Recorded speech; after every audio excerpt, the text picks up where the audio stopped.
Assalamualaikum warahmatullahi wabarakatuh. Perkenalkan, saya Muhammad Rio Agung Kurnia, NIM 011. Saya dari kelompok 6. Di sini saya akan menjelaskan beberapa materi. Yang pertama yaitu etnofarmakologi. Etnofarmakologi adalah kajian tentang tumbuhan yang dapat digunakan sebagai obat-obatan atau ramuan. Contohnya adalah Erythrina yang digunakan sebagai obat anti malaria, anti demam, dan juga anti kanker. Etnobotani adalah ilmu botani mengenai pemanfaatan tumbuhan dalam kehidupan sehari-hari. Nah, ada dua pokok bahasan yang akan kita bahas, yaitu data taksonomi dan tinjauan interpretasi dan asosiasi yang mempelajari hubungan timbal balik antara manusia dengan tanaman, serta menyangkut manfaatan tanaman tersebut, diutamakan untuk kepentingan budaya dan kelestarian sumber daya alam. Contohnya adalah pegagan, kerajaan Plantae, ordo Apialeae, famili Mackinlayaceae, genus Centella, dan kemudian spesies C. asiatica dengan nama lokal pegagan. Pegagan mengandung bahan aktif alkaloid, saponin, tanin, flavonoid, steroid, triterpenoid. 3 golongan bioaktif yaitu triterpenoid, steroid, dan saponin yang termasuk antioksidan dan bermanfaat bagi kesehatan. Contohnya yaitu sebagai obat anti stres, demam, dan juga darah tinggi.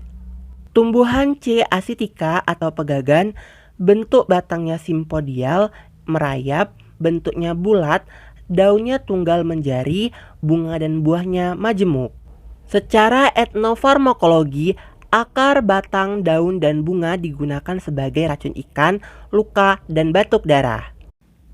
Secara etnoekonomi, yaitu sebagai makanan ternak. Secara etnolinguistik, pegagan dalam bahasa Banjar disebut juga jalukap yang artinya telapak tangan.